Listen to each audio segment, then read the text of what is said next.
Sobrang ingay naman ang electric pan na to. Hoy, si OA.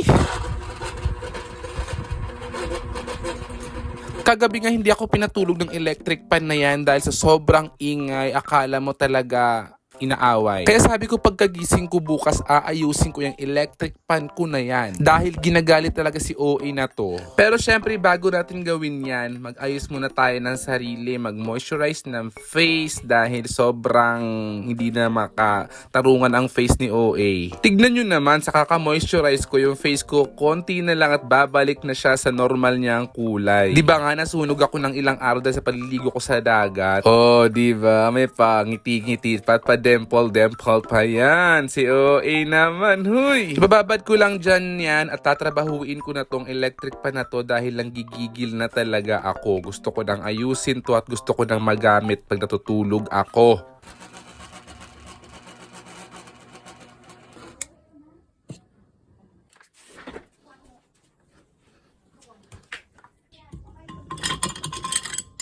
At ito na nga, babaklasin ko na tong electric pan dahil gusto ko na tong maayos. Una naisip ko lang, baka sa sobrang ingay nitong electric pan na to dahil wala na siyang mantika sa loob or hindi na gumagana yung mga functioning statutos. Hoy, si OA. Maingay na siya, di ba? Parang si mama mo lang yan pag hindi nabibigyan ng pera, masyadong maingay. Huy! Alam nyo ba? Siyempre, hindi nyo alam. Itong stand pan na to, nabili ko to sa Cavite way back 2021. So halos magdadalawang taon na siya or 3 taon, hindi ko sure. Bilangin mo na lang. Nabili ko to sa halagang 450 pesos sa isang tindahan malamang. Alangan naman sa restaurant. Tapos nasira to nung ginagamit ko sa Cavite at binuksan ko yon. Inayos ko at gumana siya ulit. Nung pag-uwi ko dito sa probinsya, dinala ko tong stand pan na to dahil wala nga akong gagamitin. At may value sa akin ang stand pan na to dahil ang pinambili ko dyan is yung sahod ko sa pagla-livestream ko dati. Tapos dito habang ginagamit ko sa probinsya, nasira ulit siya at hindi na po siya gumana. But na may kakilala ko dito, nag-aayos siya ng mga ganyang gamit at pinatry ko sa kanya. Kaso, wala yung nag-aayos. Medyo may idea din daw po yung anak ng nag-aayos, kaya siya yung nag-ayos ng stand pan ko na yan. O diba, from tatay to anak, na isali niya yung gift niya dun sa anak niya. Kaya nagagawa na din yung ganyan.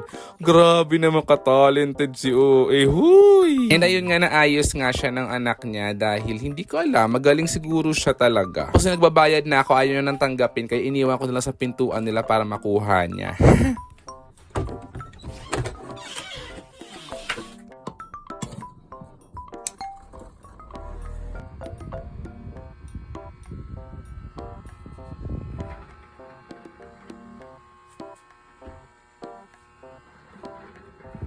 At ayan na, hindi na siya sobrang ingay. Makakapag-work na ako ng maayos at magagamit ko na siya at makakatulog na ako ng mahimbing dahil wala nang nanggigising sa akin. Okay, bye.